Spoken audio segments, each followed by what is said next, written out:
16ই জুলাই থেকে 5ই জুলাইয়ের এই শহীদের রক্তের বিনিময়ে যারা কিনা আমাদের পরিবার টুকরা সন্তান সমতুল্য ছাত্রদের জীবনের বিনিময়ে তাদের যে বৈষম্যমূলক বিরোধী আন্দোলন, সেই আন্দোলনটা আসলে আমাদের সকলেরই ছিল। সেই স্বপ্ন বাস্তবায়ন করার লক্ষ্যে আমাদেরকে এগিয়ে যেতে হবে। মূল কথা হলো, যারা কোরআনের দাওয়াত দেয়, কোরআনের কথা বলে, তাদের উপরে নির্যাতন আসে। আমরা যারা আজকে কর্মী হিসাবে কোরআনের কাজ করার চেষ্টা করি, এখানে উপস্থিত ভাইদের হাত তুলতে বললে এমন হাত নাই যে হাতটা উঁচু হবে না, আমি জেলে যাইনি, আমার নয় মামলা হয়নি, আছে নাকি? সকলেই আমরা জেলে গেছি, সকলেই আমরা মামলা নিয়েছি, সকলেই রিমান্ড কেটেছি। আমার প্রিয় ভাই এখানে শফিকুল ইসলাম মাসুদ ভাই আছে। রিমান্ড কাকে বলে, কত প্রকার এবং কি কি, এই উদাহরণ তিনি দিতে পারবেন।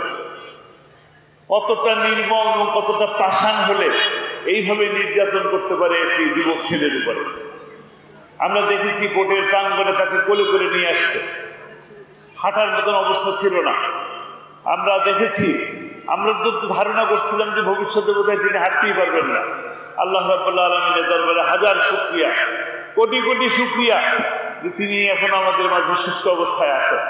তাকে তো হত্যা করতে চেষ্টা করা হয়েছিল, যেমনি ভাবে আমাদের মাওলানা মতিউর রহমান নিজামীকে মিথ্যে মামলা দিয়ে হত্যা করার চেষ্টা করা হয়েছে, ফাঁসি দেওয়া হয়েছে। যেমনি ভাবে কাদের মোল্লাকে কাদের কসাই ভাবে বানিয়ে তারপরে হত্যা করা হয়েছে। কোরআনের পাখি আল্লামা দেলোয়ার হোসেন সাঈদীকেও একইভাবে পৃথিবীর নিকৃষ্টতম মিথ্যা মামলা দিয়ে তাকে ফাঁসি দেওয়ার চেষ্টা করা হয়েছিল।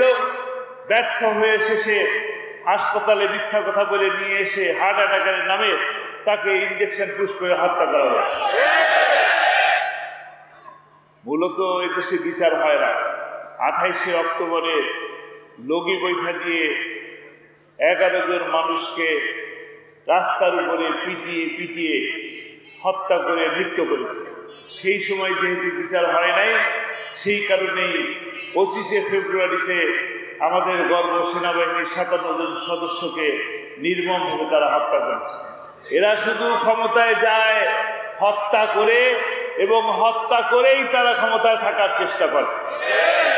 তার বাবা যিনি পালিয়ে গেছেন, তিনিও 30,000 মানুষকে হত্যা করেছেন, আর ইনিও হাজার হাজার মানুষকে হত্যা করেছেন।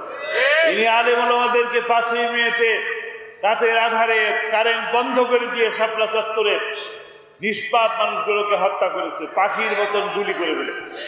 আমরা এই হত্যার বিচার চাই, আমরা এই হত্যার বিচার চাই, এবং আমরা একটি সুন্দর সমাজ বিনির্মাণের মাধ্যমে এই হত্যার বিচার করবো ইনশাআল্লাহ। আমরা ততক্ষণ পর্যন্ত নীরব হব না, নিস্তব্ধ হব না, নিথর হব না, যতক্ষণ না পর্যন্ত আমাদের এই মুরব্বীরা জীবন দিয়ে গেছেন, সেই জীবনের বিনিময়ে আমরা কোরআনের রাজ প্রতিষ্ঠা না হওয়া পর্যন্ত। আল্লাহ তাআলা আমাদেরকে সেই পর্যন্ত কোরআনের দাওয়াত দেওয়ার তৌফিক দান করুন। ওয়া মা তৌফিক ইল্লা বিল্লাহ। আসসালামু আলাইকুম ওয়া রাহমাতুল্লাহ।